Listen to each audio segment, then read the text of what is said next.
এৰাম ভিতৰস্থ ভগবতীতে শুনি সঞ্জয় পাণ্ডৱৰ যুদ্ধ ভয় লাগে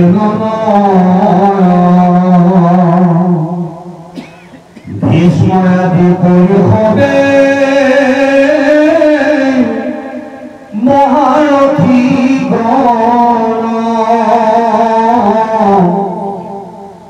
অহা কোনে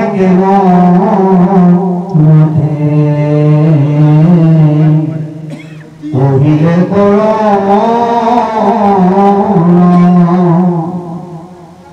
এৰা সঞ্জয় ভগতী শুনিও মহা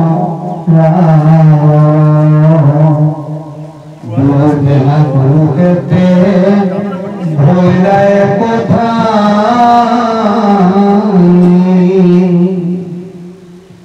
চক্ৰ বিহু পাতিলে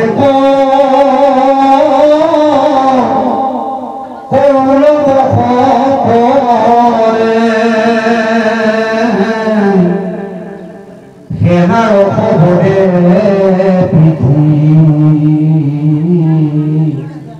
কৰে তলব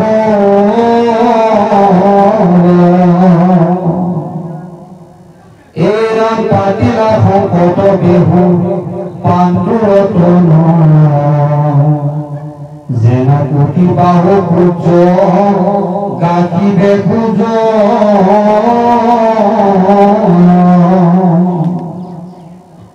হেন দেখি তোৰ পুত্ৰ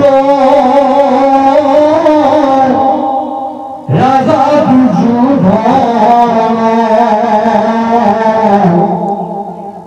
পুনৰ হইবে কহিল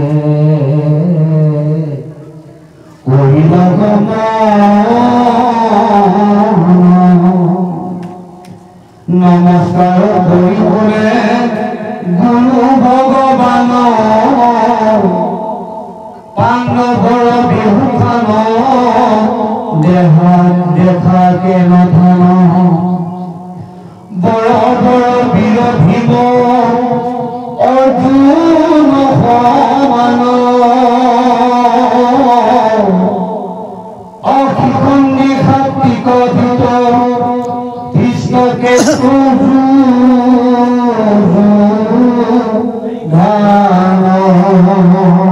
দ্ৰৌপদী ৰাতকাক্ষী ৰাজধৃষ্টমন্য শৈব পুৰুজিত কুন্তী ভুজ ভীমন্য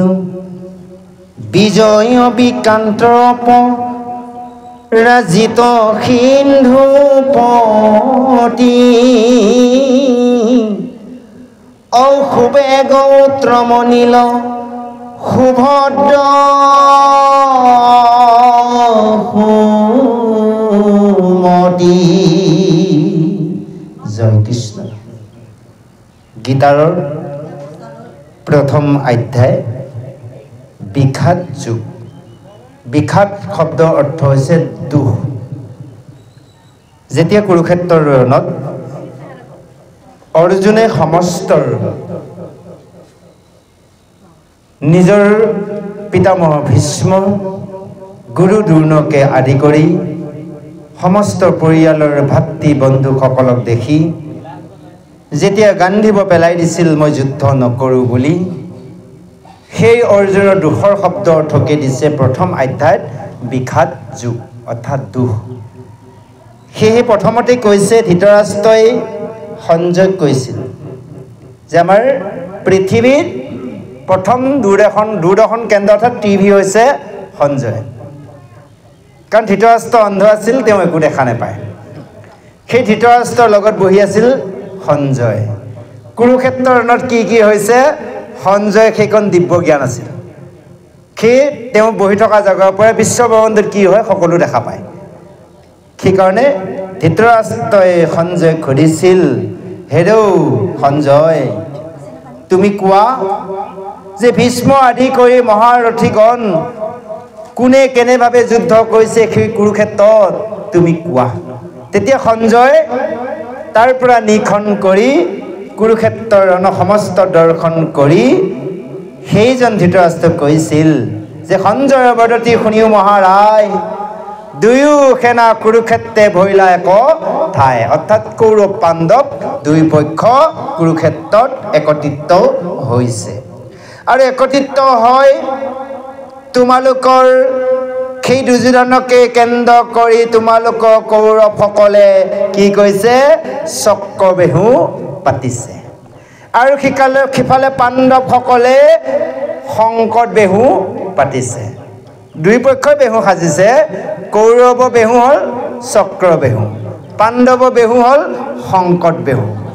চক্ৰটো এটা চক্ৰ বেহু সংকটটো আৰু ভয়ানক পাণ্ডৱ বেহু আৰু ভয়ানক সংকটজনক নহয় জানো মানুহে তাৰ মানে এক্সিডেণ্ট হ'লে কয় সংকটজনক অৱস্থাত হয়তো যাবও পাৰে মৰিবই কি চাকি সংকটজনক বুলি ক'লে অকণমান দিগদাৰ আৰু নহয় জানো আজিকালি যায় আৰু গতিকে পাণ্ডৱ বেহু হ'ল সংকট বেহু আৰু কৌৰৱ বেহু হ'ল চক্ৰ বেহু চক্ৰ এটা ঘূৰি থাকিব সি নমৰিবও পাৰে হয়নে বাৰু কিন্তু সংকটত পৰি গ'লে মৃত্যু হ'ব গতিকে পাণ্ডৱ বেহু আৰু কাৰা সি কৈছে দুয়োপক্ষই এনেভাৱে বেহু সজাইছে আৰু সেনাৰ যিটো অহাৰ যোৱা দৌৰ দৌৰি শব্দৰ এই শব্দত পৃথিৱী তলবল হৈ আছে বসুমতী কি এনেভাৱে সংকট বেহু আৰু চক্ৰ বেহু পাতিছে যে পাণ্ডৱৰ সংকট বেহুত এনেভাৱে দেখা গৈছে যেনেকৈ কুটি ৰাহুৱে সূৰ্যক গ্ৰাস কৰিব বিচৰা দৰে পাণ্ডৱৰ সেই বেহু সংকট বেহুৰ বীৰসকল এনেভাৱে জিলিকি আছে আকৌ কৈছে হেন দেখি তজুপুত্ৰ ৰাজা দুৰ্যোধন সেইখিনিক পাণ্ডৱৰ বেহু দেখি তোমাৰ পুত্ৰ হে ৰজাৰ ধৃতৰাষ্ট্ৰৰ তোমাৰ পুত্ৰৰ দুৰ্যোধনে গুৰু দ্ৰোণৰ ওচৰলৈ গৈ নমস্কাৰ কৰি গুৰু দ্ৰোণক সুধিছে হে গুৰুদেৱ হে গুৰু ভগৱান পাণ্ডৱৰ যি বেহুখন কেনেকুৱা মোক অকণমান বুজাই দিয়া দুৰ্যোধনে জানিব বিচাৰিছে পাণ্ডৱ বেহু বিষয়ে গুৰু দ্ৰোণৰ ওচৰত কৈছে বৰ বৰ বীৰ ভীষ্ম অৰ্জুন সমান ভীম অৰ্জুন সমান শিখণ্ডী সাত্যকী ধৃষ্টকেতু যুজমান যে সেইসকল মহাৰ বীৰ সেই পাণ্ডৱৰ সংকট বেহুত কোন কোন আছে ভীম অৰ্জুনৰ সমান বীৰ শিখণ্ডী সাত্যকী ধৃষ্টকেতু যুজোধন আৰু দ্ৰৌপদ বিয়াত কাশীৰাজ ধৃষ্টদ্যুম্ন শৈব্য পুৰোজিত কুন্তীভোজ অভিমন্যু এইসকলৰ কথা কৈছে বিজয় বিক্ৰান্তৰ অপৰাজিত সিন্ধুপতি সুবেগ উত্তমনীল সুভদ্ৰৰ সুমতি যে এই সংকট বেহুৰ মুখ্য দ্বাৰত এইকেইজন মুখ্য বীক সজাই ৰাখিছে আহক আৰু সুন্দৰভাৱে সেই ৰথী মহাৰথীসকলৰ নাম পিছৰ পদত উল্লেখিত কৰিব আমি প্ৰভুজন কণ্ঠে শ্ৰৱণ কৰোঁ জয় কৃষ্ণ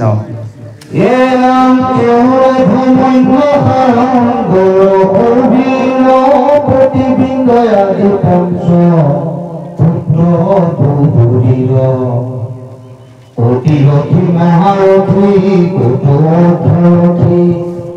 তাহাৰ লক্ষণ শুনা মহামতী একে উঠি কয় সংগ্ৰাম নিশ্চয় জানিবা তাৰ অৰ্থৰথী নাম যাহাৰ ৰথ কয় ৰথে কৰে ৰণ মহাৰথী বুলিয়া কয় সৰ্বজন এয়া মহিংসাতৰ ঘৰে জোখা নাই যাৰ একে ৰথে যুঁজে অধি তাৰ নাম আমাৰ দেখিও মুখ্য বিৰগণ কি প্ৰকৃত বৰ্তাৰ অস্বস্থ দুখাখন কৰ্ণ দেৱী কৰ্ণ ধুৰি ক্ষমা ভগদত্ত সাংবশল্য কাম্বুজে বীৰ বিষকে ন ভীষ্ম গুৰু দ্ৰোণ সুস্থ মায়াদি কৰি সংঘ এরাম বিন্দ অনুবিন্দ দেবী সংগ দেবীপতি সকলে যবন তাল ভক্ত জংঘমতী উবে কমলার গীত বীরভদ্র ভানু পুরঞ্জন ভগীরথ পারিপাত্র ভানু এরাম গয়গদতন হতন বীর সমল ময়মত্র গীতি হুদ্র সেদিপতি কাম বীরদত্ত এরাম মুকয়ালি পরিষদ ভাই ধনুধৰ সংগ্ৰামে মাৰিব যদি আখে পুৰন্দৰ অপদার্থ সেনালে দি পাতকার গহন যার সেনাপতি হইলা ভীষ্ম পিতামহ এরাম একাদশ ঔষধি সেনা ভয়ঙ্কর হাত ঔষধি সেনা পাণ্ডব তথাপি আমার সেনা নির্ভুল পাণ্ডৱৰ সেনা হেন দেখি হালানৰ এৰাম হেন জানি ভীষ্ম কৰা কিও পৰস্পৰ পৃষ্ঠভাগে আনে যেন নকৰ ৰাম যাবে ভীষ্ম ঠাকন্ত আমাক কাকো ভয়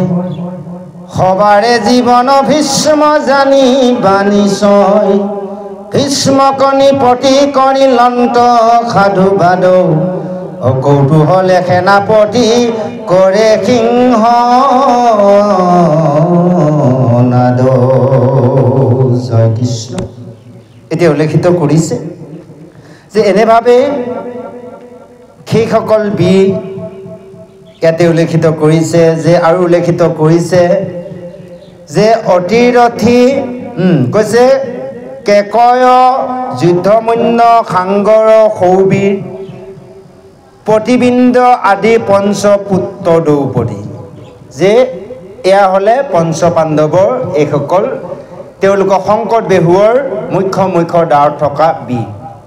ইয়াতে আকৌ অতিৰথী মহাৰথীসকলে উল্লেখিত কৰিছে অৰ্ধৰথী কথা কৈছে যে অতিৰথী মহাৰথী কতো আছে অৰ্ধৰথী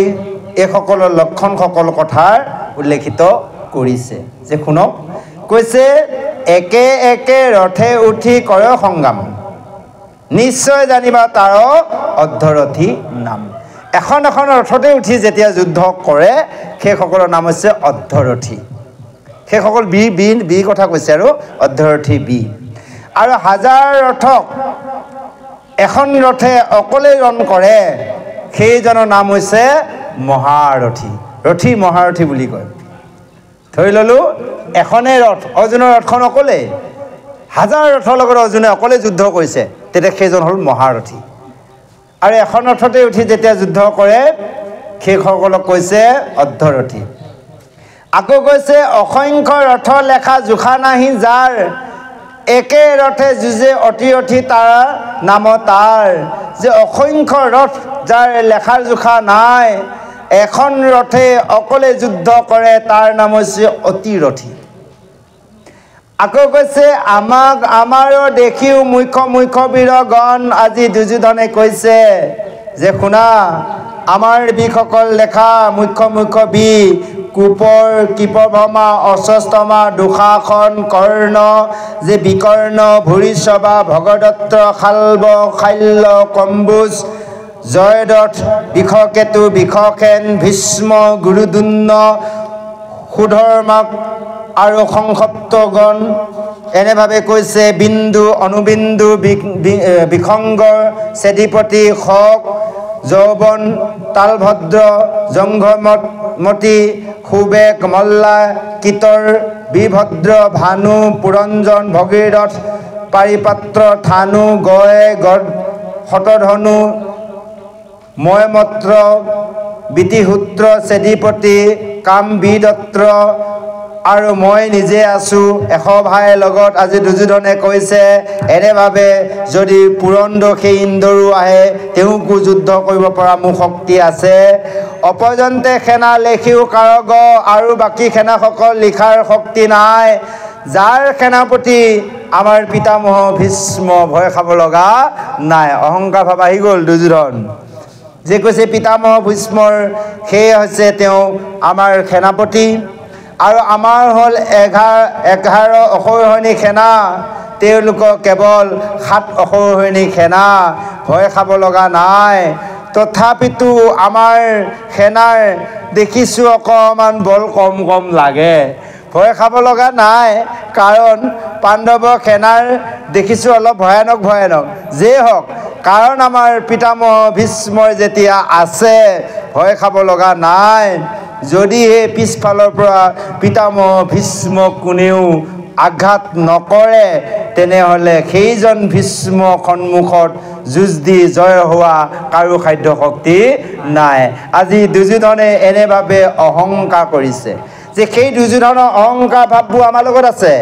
আমিও অহংকাৰী দুৰ্যোধন হওঁ। সেই দুৰ্যোধনৰ অহংকাৰী ভাৱবোৰ যেনেকৈ আহিছে আমাৰো আহে। আমি সেইবোৰ অহংকাৰ ভাৱ আমি নাশ কৰিব লাগিব। সেয়ে কৈছে ভীষ্মক নিপতি কৈলন্ত সাধুবাদ কৌতূহলে সেনাপতি কৰে সিংহনাদ। এতিয়া ভীষ্মক কি কৈছে ধন্যবাদ দিছে আৰু জয়ধ্বনি দিছে। আহক ইয়াৰ পিছৰ পদত এনেভাৱে যুদ্ধৰ ৰণৰ শংখধ্বনি বাজিব, আমি শ্ৰৱণ কৰোঁ। জয় কৃষ্ণ।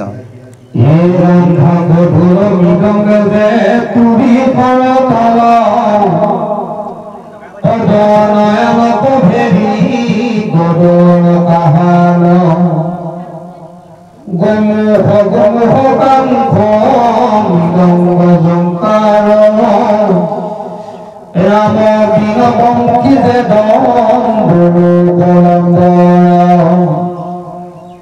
দুদম্ভি সমৰে মহি ধুলায় ঢাকিলা দীপ গণমণ্ডল এই ৰাম নহে সৈন্য গৌৰ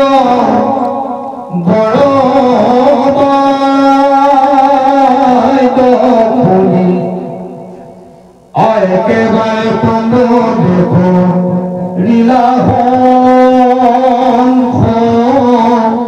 ধনী এ ৰাম কৃষ্ণয়ে ভূমিল পাঞ্চ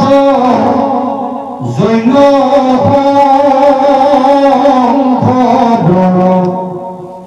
পুণ্ডক সংভত ভূমি লান্ত দি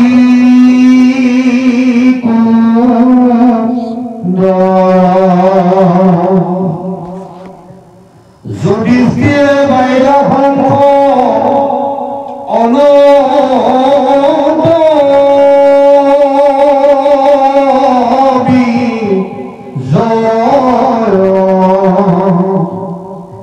দেৱদত্ত শংখ প্ৰভু কিৰাধ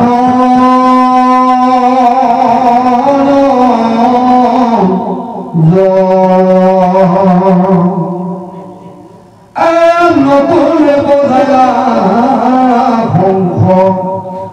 জালনা মণি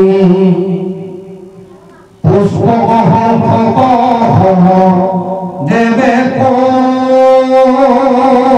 কলা ধনী আনু সংখ্যাত বাদ্য বাইল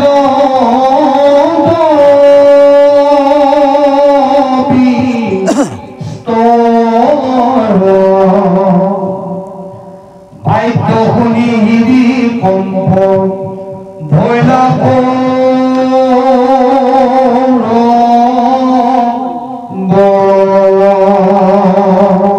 কৃষ্ণক সম্বন্ধি বাইক বুলিলা অৰ্জুন আগবহায়ু কৰথ দেখো বীৰগণ বেহুৰ মধ্যত কোন আছে কোন ভাগে কারণ ক্রমে যুদ্ধ করিবাক লাগে রাম কৃষ্ণে বলি লন্তজু নরয় ভীমত উভয় সেনার মধ্যে রাখিল অন্তরথ ধনু ধরি পাঠে টানি করিলা কংকাৰ দুই খৰে গুৰু কজে কইলা নমস্কাৰ জয় কৃষ্ণ এনেভাৱে কৈছে এইখিনিতে সেই যুদ্ধৰ আগমুহূৰ্তত সকলোৱে দেৱবাদ্য ধ্বনি কৰিছে ইয়াতে আমি জানিব লাগিব যে তাত কি কি বাদ্য ধ্বনি কৰিছে সেইটো ডাঙৰ কথা নহয় সমস্ত বাদ্য ধ্বনি হৈছে ইয়াতে আমি জানিব লাগিব কৃষ্ণৰ কি বাদ্য ধ্বনি কৰিছে আৰু পঞ্চ পাণ্ডৱে কি বাক্য ধ্বনি কৰিছে সেয়ে কৃষ্ণৰ লগত আছিল পাঞ্চজন্য শংখ সেই ৰণৰ আগমুহূৰ্তত কুৰুক্ষেত্ৰ ৰণত কৃষ্ণই পাঞ্চজন্য শংখ বজাইছে আৰু ভীমে বজাইছে পৌণ্ডক শংখৰ আৰু যুধিষ্ঠিৰে বজাইছে অনন্ত বিজয় শংখৰ ধনঞ্জয় অৰ্থাৎ অৰ্জুনে বজাইছে দেৱদত্ত শংখৰ নকুলে বজাইছে মণি শংখৰ আৰু সহদেৱে বজাইছে পুষ্পক শংখৰ এয়া হ'ল তেওঁলোকৰ নিজা নিজাৰ বাদ্য যে এই ধ্বনি কৰাৰ লগতেই আৰু অনেক অসংখ্যৰ দেৱৰ বাদ্যৰ ধ্বনি তাত হৈছে শংখৰ লগত এই শব্দৰ শুনাৰ লগে লগে কৌৰৱসকলৰ বুকুৰ কঁপি গৈছে হৃদয় কঁপি গৈছে আৰু তাৰ পিছতে কৃষ্ণই অৰ্জুনে কৃষ্ণক কৈছিল হেৰৌ কৃষ্ণ সখী তুমি মোৰ ৰথখন ৰণৰ মধ্যলৈ বলা কাৰণ ক'ত কোন কোন বীৰসকল কেনেভাৱে আছে আৰু বেহুৰ ক'ত কেনেকৈ সজাইছে সকলো মই চাই লওঁ তাৰ অনুক্ৰমে মই যুদ্ধ কৰিব লাগিব কাৰ লগত ক'ত কেনেভাৱে যুদ্ধ কৰিব লাগিব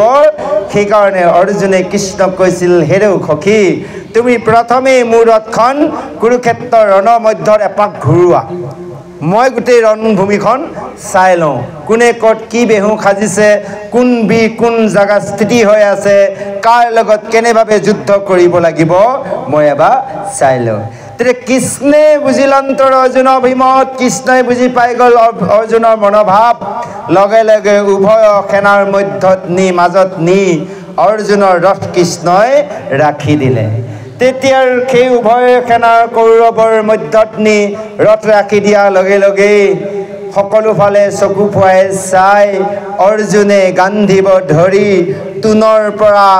কাৰ উলিয়াই তেওঁ ধনু টংকা কৰি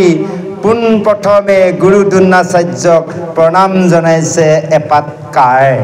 লগে লগে কাৰ পাত মাৰি দ্ৰোণাচাৰ্যৰ গুৰুৰ চৰণৰ ওচৰত পেলাই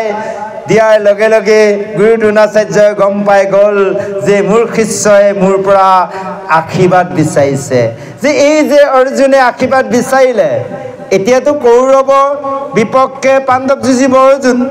কৌৰৱৰ পক্ষত যুঁজিব গুৰু দ্ৰোণ এতিয়া গুৰু দ্ৰোণে আশীৰ্বাদ দিবনে নিদিব আহক পিছৰ পদত দিয়া আছে আমি শ্ৰৱণ কৰোঁ জয় কৃষ্ণ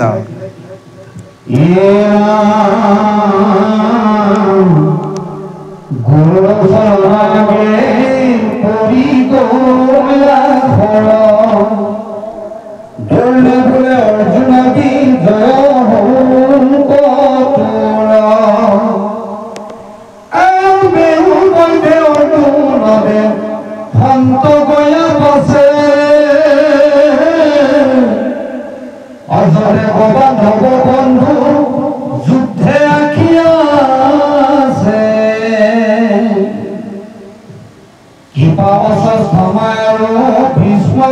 গুণ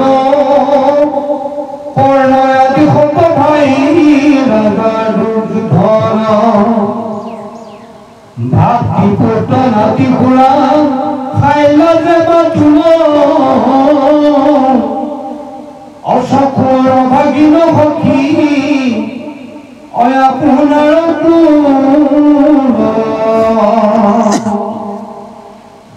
পানক চগা কৰে হবে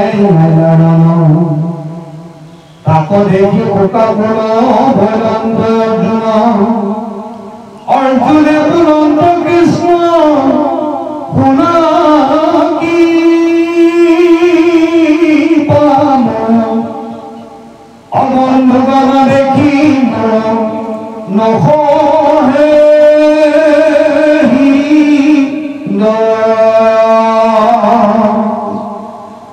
সকল হৰিণ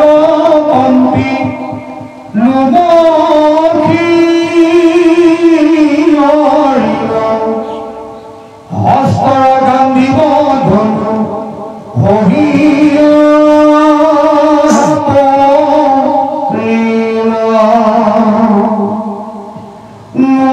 ধৰিতে স্থিৰ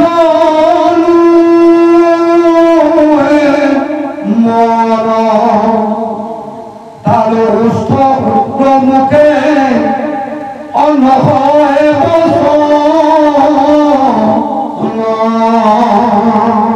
মনত উৎসাহ নাহি বিমংগল দেখি এত বড় পাপ কি কাজে কৰো সখী সূৰ্যকখন মুখে চিগা লেউ ডাকে পুনু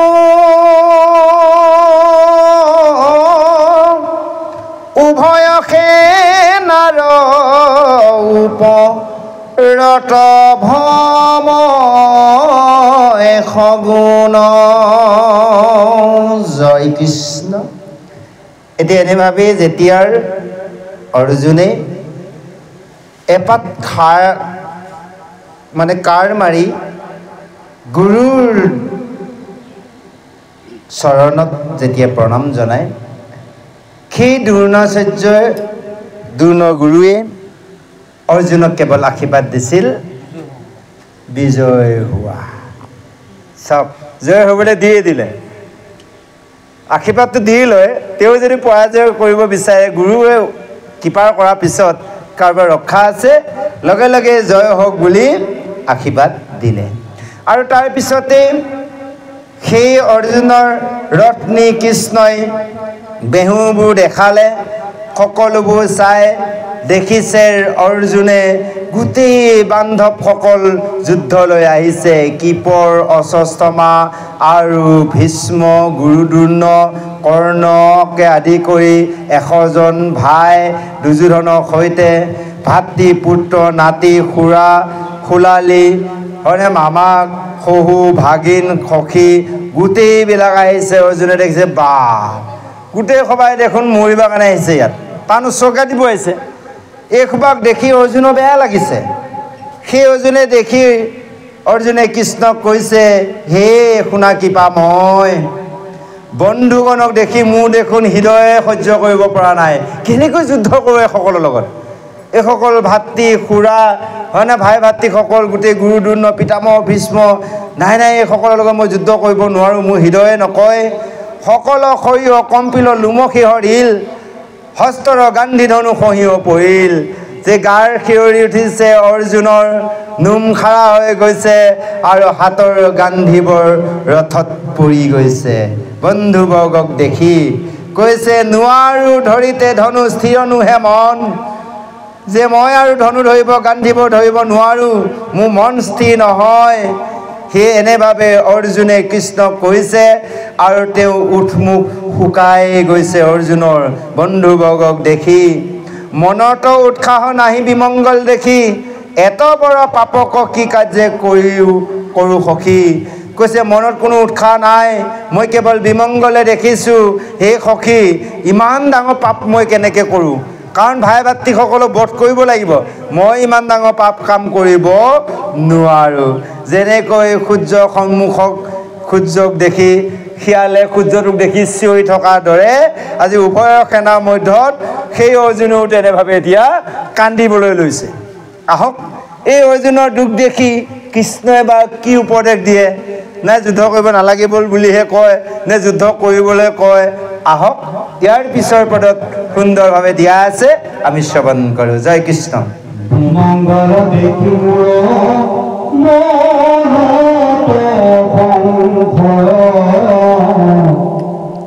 বন্ধুগণ বহিমূৰ কি বা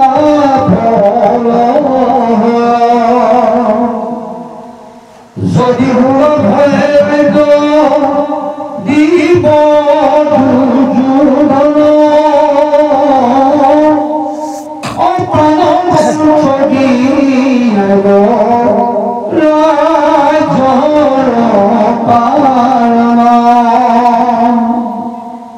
আৰু যদি হেমত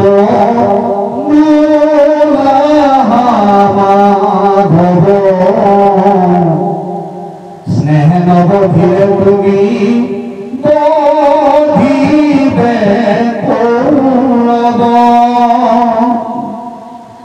তাই আনুহি বদন্তে যে আগে যে অপন্তকাল পৃথিবীক সুখে ভোগ কৰা জাত লাগি ৰাজ্য ধন জাত সংহাৰিব বন্ধহীন হইলে পাছে ৰাজ্য কি কৰিব আমি ৰাজ্য তলু কৰ যদি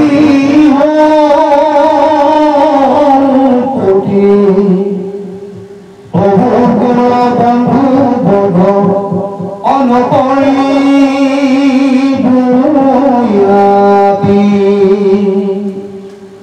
আৰু কৃষ্ণ দেৱন্ত তোমাৰ হ'ব নাই বিহাৰ আমি দিগ ফুৰা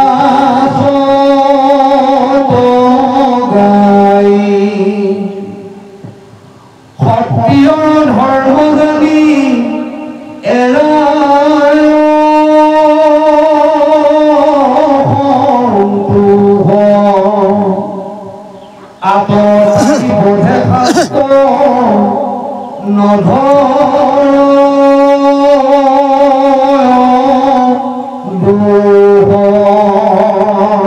বন্ধু বধ দেখি তুমি নকৰিবা ভয়,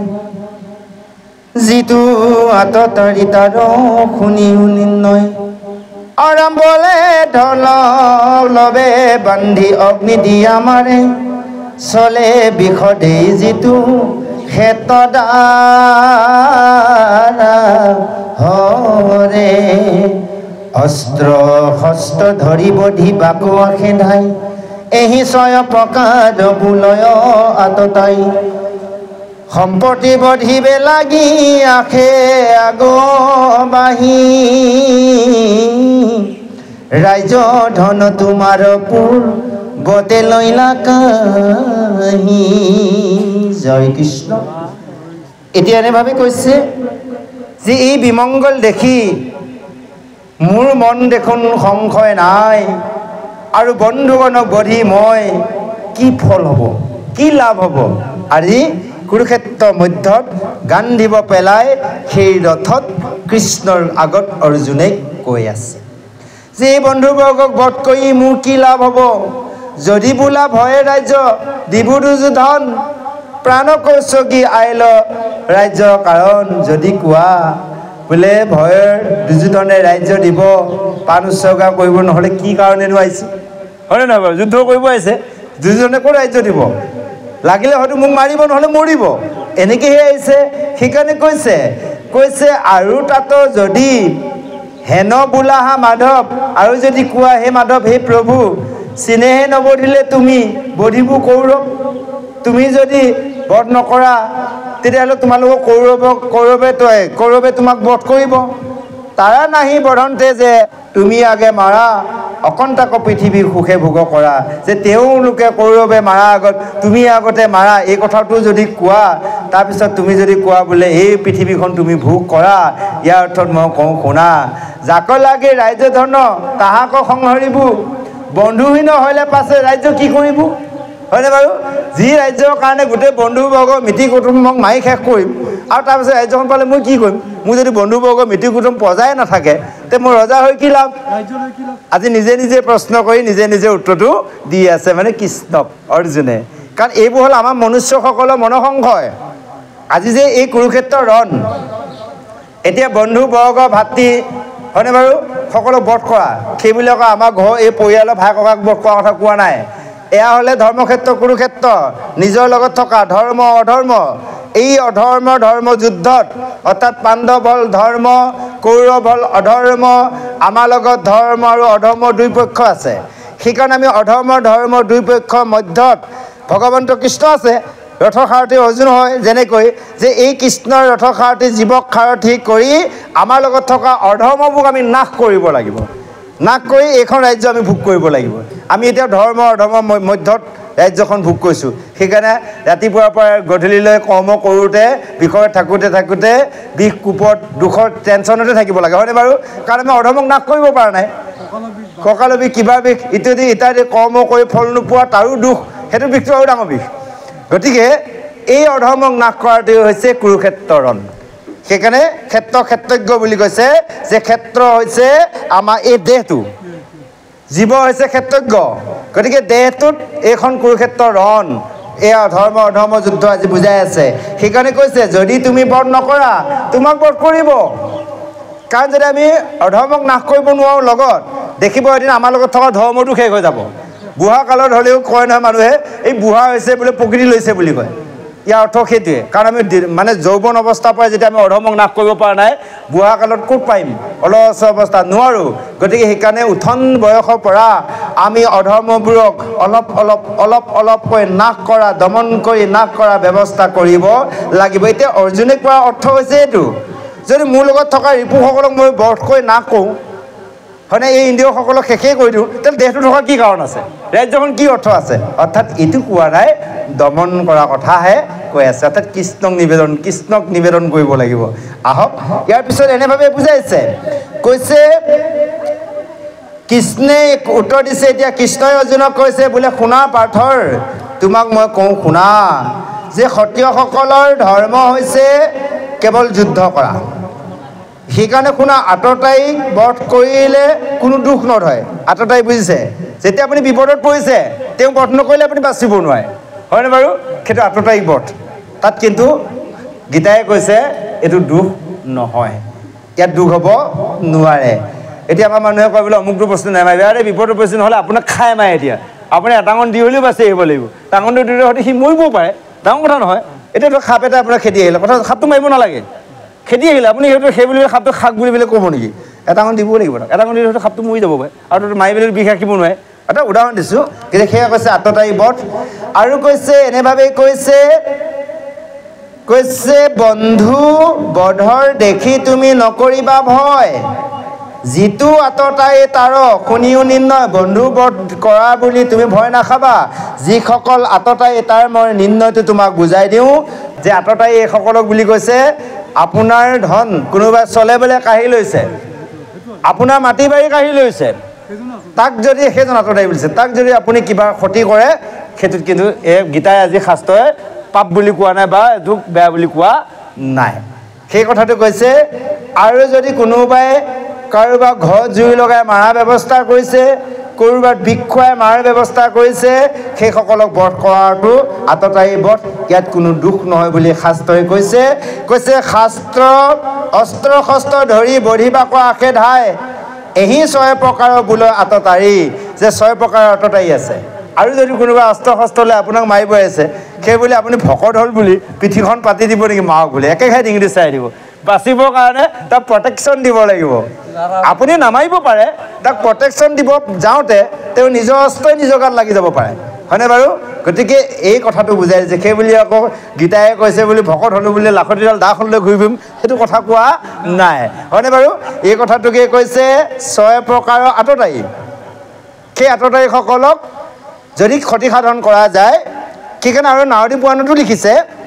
হিংসা কৰাজনক প্ৰতিহিংসা কৰাটো পাপ নহয় বুলি নাৰদী পুৰাণত লিখিছে। গতিকে সেই শাস্ত্ৰৰ অনুসাৰে মৰ্ম অনুসাৰে কোনোবাই যদি ক্ষতি কৰিছে, সদায় আপোনাক ক্ষতি কৰি আছে, সদায় বেয়াকৈ কৈ আছে, আপুনি আশা ক'লে তাত কিন্তু দুখ লিখা নাই। আহক ইয়াৰ পিছত আৰু সুন্দৰ পদে আগবাঢ়িছে, আমি শ্ৰৱণ কৰোঁ। জয় কৃষ্ণ।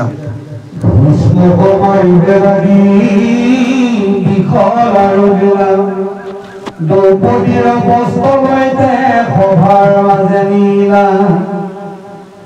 এৰান্ত যোগীহে থৈলে লাগে অগ্নিবীণা পাছে, সংগে পাংগে স্বয়ং দুখ কৌৰৱ আছে, হেন জানি কৰবক বধিতে ঘূৰাই, আততায়ী বোধে দুখ তিল মাত্ৰ নাই, অৰ্জুনে বুৰন্ত শাস্ত্ৰে দুখ নাই পঢ়ে, কিন্তু অৰ্থশাস্ত্ৰ ধৰ্মশাস্ত্ৰ নহে, আৰু যদি হেন তুমি ভোলা সমাধব, তুমি ধৰ্ম জানা কেনে নজানে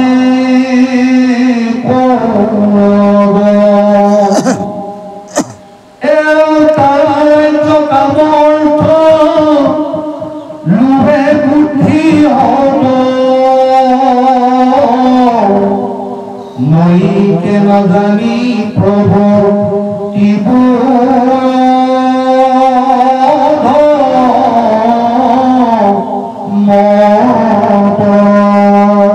আৰাম ইহ লোকে শোক পৰৌ লোকে নকৰৈ, আপোনাৰ কুলক আপুনি কৰে ক্ষয়, বংশৰ পহাৰ হেতু সংসাৰ কাষে, আজিকালি নুহি সৃষ্টি ঐদহন্তে আছে, স্বামী কওঁ মাৰিলে তাৰ যতে কজুৱতী, বিধৱা হৈ বেক ভজি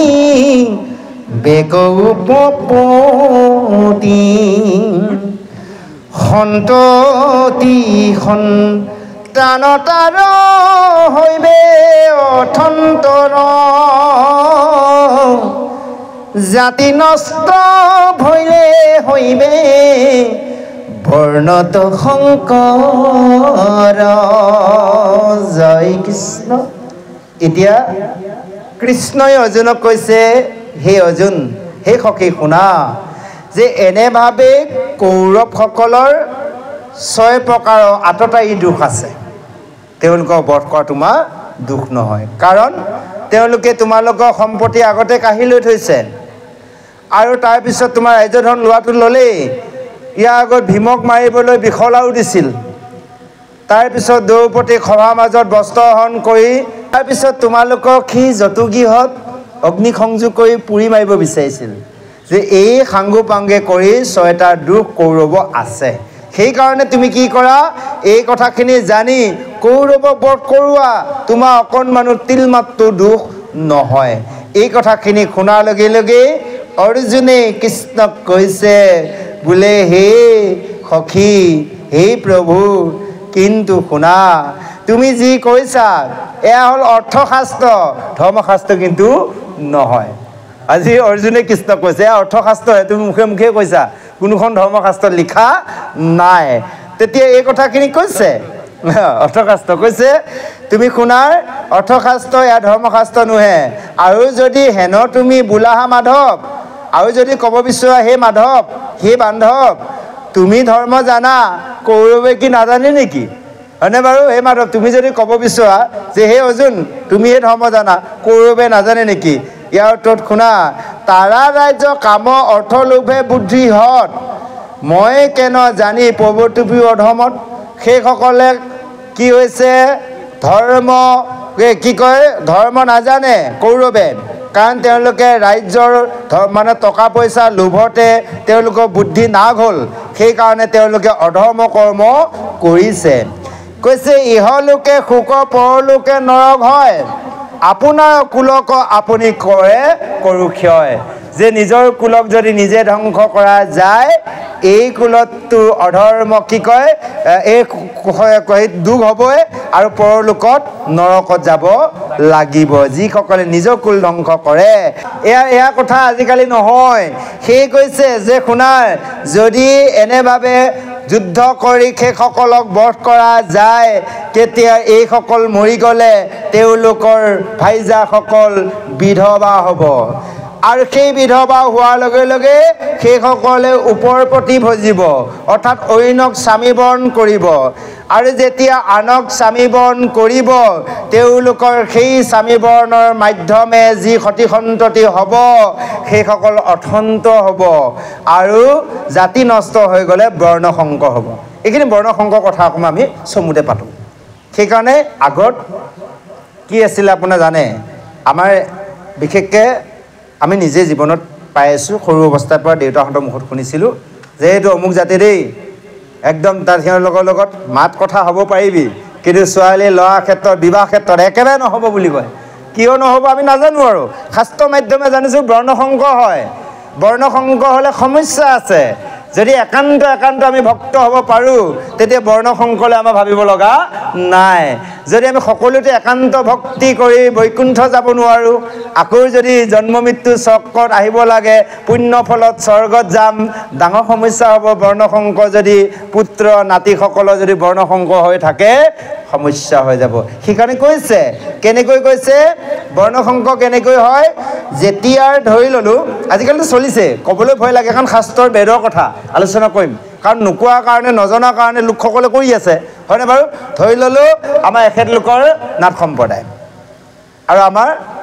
ST সম্প্ৰদায় যদি ল'ৰা ছোৱালী বিবাহ হৈ গ'ল তেওঁলোকৰ যি পুত্ৰ হ'ব জন্ম হ'ব সন্তান জন্ম হ'ব সেই সন্তানৰ দ্বাৰাই এই মাকেও পিণ্ড নাপায় বাপেকেও পিণ্ড নাপায় বেদেই কৈ আছে আমি কোৱা নাই দিব পাৰে পিণ্ডদানটো কিন্তু তাত পিণ্ড ফলটো কিন্তু স্বৰ্গত নাপায়গৈ ফলটো ইয়াৰ বৰ্ণসংকৰ হৈ গ'লে সমস্যা হৈ যাব কাৰণ সেইটো বৰ্ণসংকৰ কাৰণ যদি আমি ভকত হৈ যাম বৈকুণ্ঠত যাম তাত পিণ্ডৰ কথা কি আছে কিন্তু আমাৰ ভাবিব লগা নাই কিন্তু সকলোৱেতো ভকত হ'ব পৰা নাই সেইকাৰণে আগৰ মানুহসকলে আমাৰ কি হয় উপভোক্ত পুৰুষসকলে এইবোৰ নিয়ম নীতি মানিছিল আজিকালি নমনা হৈ গ'ল এই টকা পইচা থকাৰ যদি একেই যদি ৰেংকত মিলি গ'ল কিহৰ জাতি কথা আছে যা একো নহয় হয়নে বাৰু আমাৰ আগতে কয় অমুক জাতি উঠা কৰিব নোৱাৰে বুলি কয় আচ্ছা আমাৰ ইমান নিজ জাতি সেই জাতিটোৱে কয় সেইকেইটা জাতি আমি উঠা কৰিব নোৱাৰোঁ বুলি কয় কিয় নোৱাৰে আমি কওঁ দেউতাক আগতে সোধোঁ আৰু কিয় নোৱাৰে মূৰ্খ নাজানো থাক আদি থাক বুলি ক'ব বেছি কথা পাতিব নোৱাৰো নহয় বুজিছে দেউতাহঁতে পাঠে গাইছিল নাম দিছিল জানে বহুত কথা এই বৰ্ণসংকৰ হ'লে সকলো অথন্ত হয় সেইকাৰণে এই বৰ্ণসংকৰ পৰা পৰিত্ৰাণ পাবলৈ জাতি মিলাব লাগে আৰু যদি জাতি গোত্ৰৰ নিমিলায় তেতিয়াহ'লে কি কৰিব লাগিব সকলোৱে একান্ত ভক্ত হ'ব লাগিব কাৰণ পিণ্ডদানৰ ফল আশা কৰাৰ প্ৰয়োজন নাই আহক ইয়াৰ পিছত আৰু অকণমান পদে আজি এই অধ্যায় সামৰণি পৰিব সামৰণিৰ পিছত আমি মাহিত্যলৈ যাম কৃষ্ণ শংকৰে যে সদাচাৰ নষ্ট পিতৃকুলে নপায় বেক জলপিণ্ডদান জাতি বৰ্ণাশ্ৰম ধৰ্ম হয় দেহত স্বৰ্গতে পিতৃলোক পৰিবে অধত যেনৰ নতগুৰু বৃক্ষয় আছে তাত দুই বৃক্ষ ভগৱানে অগ্নিয়ে হুৱে যাত অগ্নি উঠে ভগৱানক ধৰিলা নিৰন্তৰ মই যেন অগ্নি ভৈলা অকুৰু পাণ্ডৱ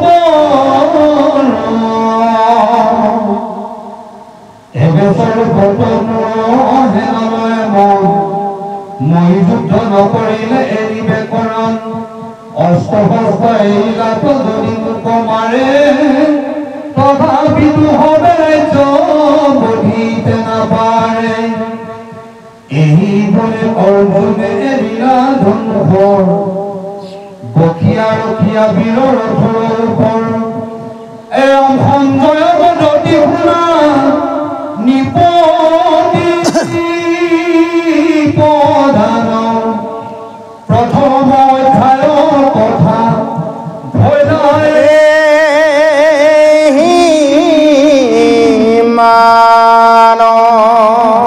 জয় কৃষ্ণ। এই কথাখিনি সুন্দৰভাৱে কৈছে। আমি ইতিমধ্যে কথাখিনি কৈ থৈ গ'লোঁ যে এই যেতিয়াৰ বৰ্ণসংক হয় সেইসকল লোক সদাচাৰ হৈ যায় আৰু তেওঁলোকৰ জ্ঞানটো নাই যে সেইসকল পিতৃয়ে কোনো কাৰণত পিণ্ডদান নাপায়, স্বৰ্গ যায়ে নাপায়। ইয়াতে দিলে জলত বোলে পিণ্ড দিছোঁ, জলপিণ্ড জলতেই হ'লে তেওঁলোকে নাপালে আৰু যিয়ে যি কৈ নাথাকক ইয়াত তেওঁলোকে নাপাব। আজি পুত্ৰই পিতৃ বাৰ্ষিক পাতিছে, ইয়াৰ ফল তেওঁ পাই আছে।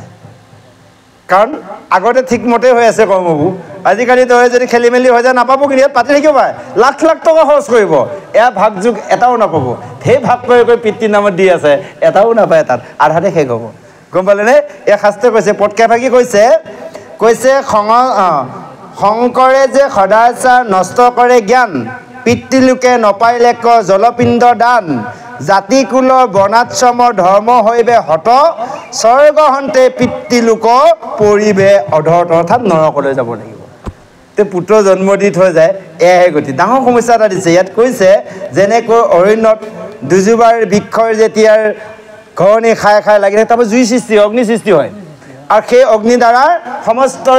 বননিখন ধ্বংস কৰি পেলাব। তদনুৰূপ দুটাৰ যেতিয়া কুলৰ জাতিও লগ লাগি গ'ল, মানুহে ক'ব বা বিয়াত চোকা দেই, ল'ৰাটো পঢ়া শুনা ভাল, দেখাই শুনাই ভাল বুলি কয়, কাৰণ হেৰি যে কচ হৈ গ'ল বুলি কয় বাৰু। কিন্তু পিছৰ পৰ্যায়টোত যি ক্ষতি আছে এইটো কিন্তু বুজি পোৱা নাই। মানুহে বৰ্তমানটোহে চাই আছে, দেখা চাইটোহে চাইছে, ভিতৰৰ চোৱাটোত কি হ'ব শাস্ত্ৰই কৈ আছে। সেইকাৰণে আমি গীতাৰ শাস্ত্ৰ, কীৰ্তনেই হওক, গুণমালাৰ, ভাগৱত, এইবোৰত আমি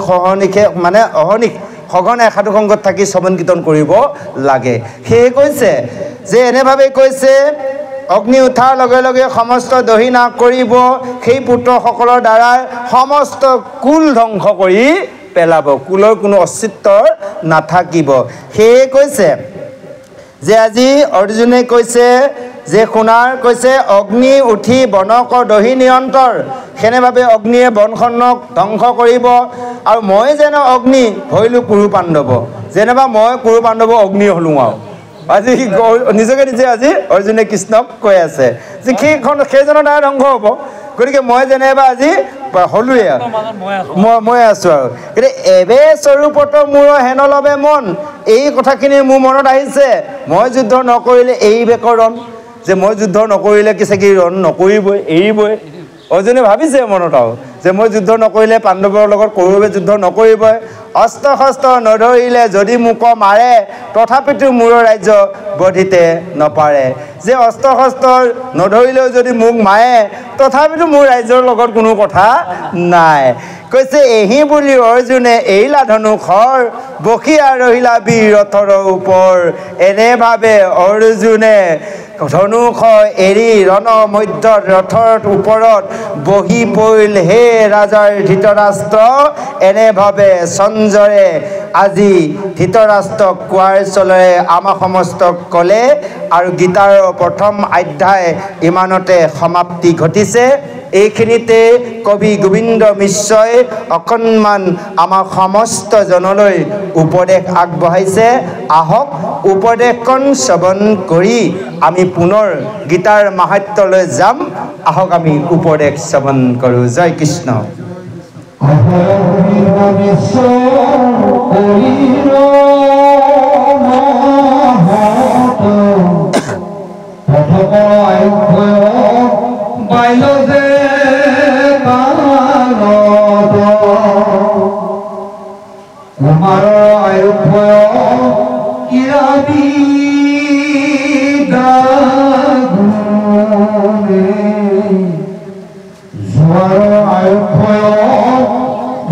ভাইচাৰো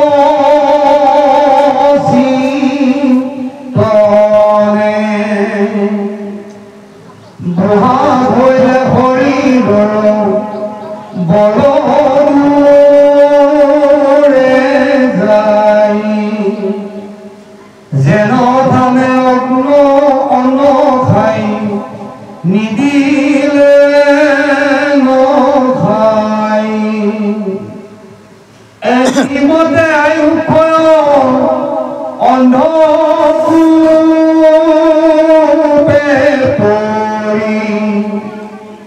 অন্তক যে সবারকে হতে আছে ধৰি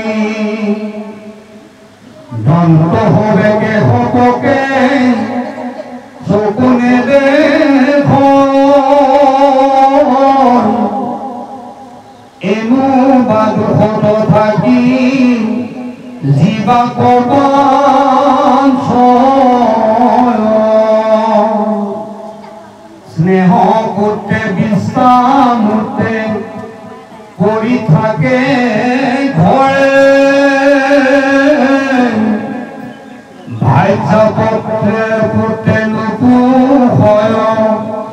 অবহেলা পড়ে সংসাৰৰ এৰি দুখ জানি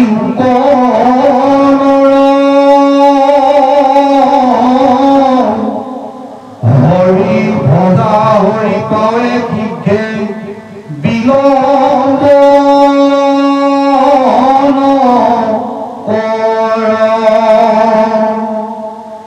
এই পদ সত্য তপ সন্দেহ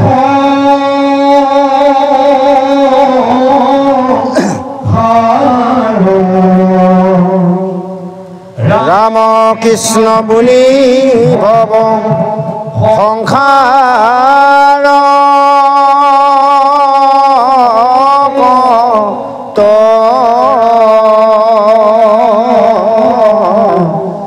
कृष्ण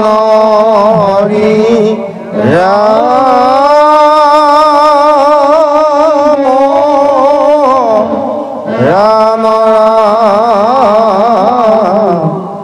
हरि राम राम नाम जय कृष्ण। এতিয়া আমাক গীতাৰৰ প্ৰথম অধ্যায়ৰ শেষত গোবিন্দ মিশ্ৰ কবিজনাই অকণমান উপদেশ দিছে। উপদেশত কৈছে, হে নৰলোক সমস্তৰ, প্ৰথমে প্ৰত্যেকৰ আয়ুবোৰ ক্ষয় হয় বাল্যকালত। খেলা ধূলা কৰোঁতে অলপ অলপ আয়ুস গ'লেই, আৰু এনেভাৱে বাল্যকালত আয়ুস অলপ গ'ল, কুমাৰ কালত প্ৰৱেশ কৰিলোঁ। প্ৰতিজনে কুমাৰ কালত আমি কি কৰিলোঁ, খেলা ধূলা কৰোঁতে, অনেক পঢ়া শুনা খেলা ধূলা কৰোঁতে আমাৰ আয়ুস গ'ল। আহি আহি যৌৱন অৱস্থাত আহিলোঁ। যৌৱন অৱস্থাত আহি ধনৰ চিন্তা কৰোঁতে কৰোঁতে চাকৰি পালেতো পালেই, নাপালে ব্যৱসায় ইত্যাদি ইত্যাদি কিবা কিবি কৰি ধনৰ চিন্তা কৰোঁতেও এনেভাৱে আধা বয়স গুচি গ'ল। তাৰপিছত আহি আহি বৃদ্ধ বয়সত পৰিলোঁ। বৃদ্ধ বয়সত পৰাৰ লগে লগে শৰীৰৰ বল শক্তি কমি গ'ল। আমি আগতে পাতিছিলোঁৱেই যে আগত এই শৰীৰটোৱে 1.5 মোন 70 কেজি এটা বস্তা ডাঙৰ। মাজতে এদিন 50 কেজি বস্তা এটা ডাঙৰতেই উঠাব পৰা নাই। অনুভৱ ক'ত গ'ল শক্তি? অনুভৱ কৰক। আগতে যিমানকেইটা খাদ্য খায় এতিয়া নোৱাৰে। ক'ত গ'ল সেই খাদ্যৰ মানে অগ্নিতত্ত্ব কমি আহিল, হজম শক্তি কমি আহিল, ভোক নলগা হ'ল, কাণৰ শুনা শক্তি কমিল, দাঁতৰ চুবোৱা টান বস্তু চুবাব নোৱাৰে, তামোলখন খালেও খুন্দি খাব লাগে, নহয়নে গোসাঁনী? গতিকে এইবোৰ শক্তি ক'লৈ গ'ল? চকু ভালদৰে নেদেখা হ'ল, চশমা দৰকাৰ হ'ল, চুলি পকিল, শৰীৰ ঠগ বগ হ'ল, 2খন ভৰিৰে নচলা হ'ল, আৰু 1খন ভৰি দৰকাৰ হ'ল। বোলে লাখুটিডাল নহ'লে উঠিয়ে যাব নোৱাৰোঁ। তথাপিতো কৈছে এই মনুষ্যসকলে তথাপিতো এই শৰীৰটোক লৈ জীয়াই থকা চিন্তা কৰে যে নিজৰ বহি থকা শুই থকা জেগাতে যদি এমুঠি অন্ন দিয়ে খায়, নিদিলে তেওঁ উঠি যায় খাব নোৱাৰে। এহিমতে আয়ুস অন্ধকূপে পৰি অন্তেক যে সংসাৰে কেশত আছে ধৰি এনেভাৱে অন্তিম সময়ত পৰি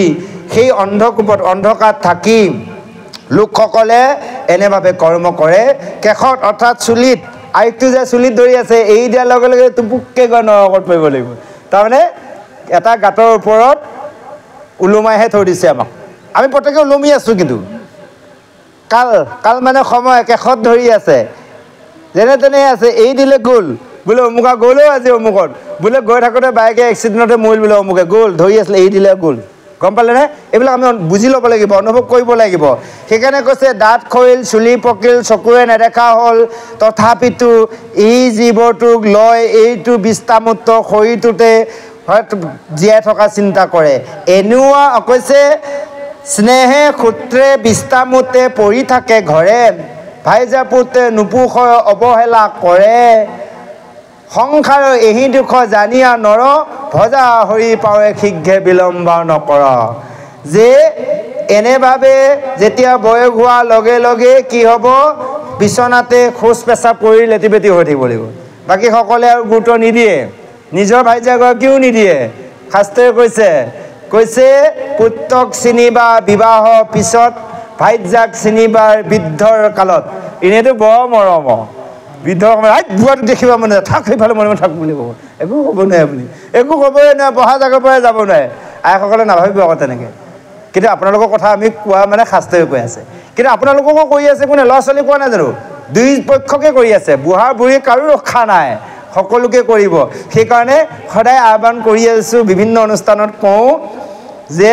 আমি মৃত্যুক সদায় আহ্বান কৰোঁ আমি মৃত্যুক আহ্বান কৰিয়ে থাকোঁ এতিয়াই আমাৰ ঘৰত প্ৰথমে আমাৰ এগৰাকীয়ে কয় কি অমংগলীয়া কথা বুজি পোৱা হৈ গ'ল নিজেও কয় কেতিয়াবা মাজে মাজে কৈ থাকে হয় দে সোনকালে যোৱাই ভাল বুলি কয় কাৰণ কষ্ট নাই দুখ কষ্ট নাই হয়নে বা বলে বিজয় থাকিলে অন্তত এবাৰ হ'লেও জয় কৃষ্ণ বুলি ক'ব পাৰিম সেইখিনি সময়ত আয়ো গোপায়ো কৈ থাকোঁতে যাব আয়ো মোকা আছোন মোক কাপোৰখন আনি দি আয়ো মোকা আছো অমুকটো দি খবৰে নলয় আৰু নাতিকেইটাই পালি এই বুঢ়াটো কিবাহে কৈ থাকিব আহি হয়নে বাৰু আৰু দিগদাৰ নাতি পালত সেয়েহে কৈছে সেইকাৰণে সকলোবোৰ জানি এই সংসাৰ দুখৰ পৰা বাচিবলৈ শীঘ্ৰে হৰি চৰণত বিলম্ব নকৰি দেৰি নকৰি সকলোৱে ভজনা কৰা এহি পদ সত্তে তাপ খণ্ডে সংসাৰ ৰামকৃষ্ণ বুলি ভৱ সংসাৰ তৰা যে এই ভগৱন্তৰ চৰণ ছত্ৰতে সংসাৰৰ সমস্ত তাপ অৰ্থাৎ তিনি তাপ কি তাপ আধ্যাত্মিক ভৌতিক আদি ভৌতিক অৰ্থাৎ আদি ভৌতিক হৈছে পূৰ্ব জন্ম কৰা কৰ্মফল ভোগ কৰিছোঁ এতিয়া হয়নে বাৰু আৰু আধ্যাত্মিক হ'লে এই দেহটোত আজি বিষ কালি কোব জ্বৰ কিবা খৰ হ'লে এয়া হ'লে আধ্যাত্মিক আৰু ভৌতিক তাপটো হৈছে ক'ৰবাত খুন্দা এটা খালে বিষ ক'ৰবাত পুৰা ল'ৰাক লৈ ছোৱালীক লৈ নাতিক লৈ ঘৰৰ ইত্যাদি ভেজালক লৈ দুখ আৰু এয়া হ'লে তিনি তাপৰ পৰা পৰিত্ৰাণ পাই এই ভৱ সংসাৰ তৰিব পৰা যাব কেৱল কৃষ্ণৰ ভগৱন্তৰ চৰণত শৰণাপন্ন হয় যদি আমি ৰামকৃষ্ণ নাম উচ্চাৰণ কৰোঁ সেই গুৰু